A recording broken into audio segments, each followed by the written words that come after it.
రే మంచి స్పెషల్ తీవరా. పాత బాకేవో తర్వాత చూద్దాం. అన్న అమ్మ పొలం పనికి వెళ్ళి వస్తుంటే కాల్జారి కింద పడిందన్న, హాస్పిటల్ తీసుకెళ్ళాలి. ఓ 50 రూపాయలు కావాలన్నా. 50 రూపాయలు కావాలా? హాస్పిటల్ తీసుకెళ్తావు కరెక్టే, అక్కడ డాక్టర్లు చూస్తారు కరెక్టే, మందులు రాస్తారు కదా, మందులు కొనాలి కదా, మందులు కొనాలంటే డబ్బులు కావాలి కదా, అప్పుడు నా దగ్గర పరిగెట్టుకుంటూ వస్తావా? ఎంత కావాలో అడగరా? ఒక 100 రూపాయలు కావాలన్నా. 100 రూపాయలు సరిపోదు కదా, టీ వాడు చెప్పు. ఇది కాదు.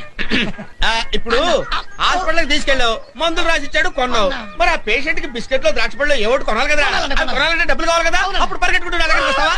నన్ను అడగరా? ఎంత కావాలరా? అన్న ఒక 200 కావాలన్నా. 200 సరిపోతా? సరిపోతా. 2 సిగరెట్లు తీసుకో. 2 సిగరెట్లు. ఇప్పుడు అమ్మని ఇంటికి తీసుకొచ్చావురా, ఇంటికి రాగానే మంచం మీద పడుకోబెట్టి కాఫీ టీ ఇస్తే సరిపోతురా? ఏదైనా బలమైన ఆహారం పెట్టాలి కదా. ఎంత కావాలో అడగరా తమ్ముడు? ఒక 500 కావాలన్నా. ఒరే అన్న నువ్వు నోరు తెరిచి 500 రూపాయలు అడిగితే ప్రస్తుతం నేను 5 పైసలు కూడా ఇచ్చే పరిస్థితిలో లేనురా. అదే అదే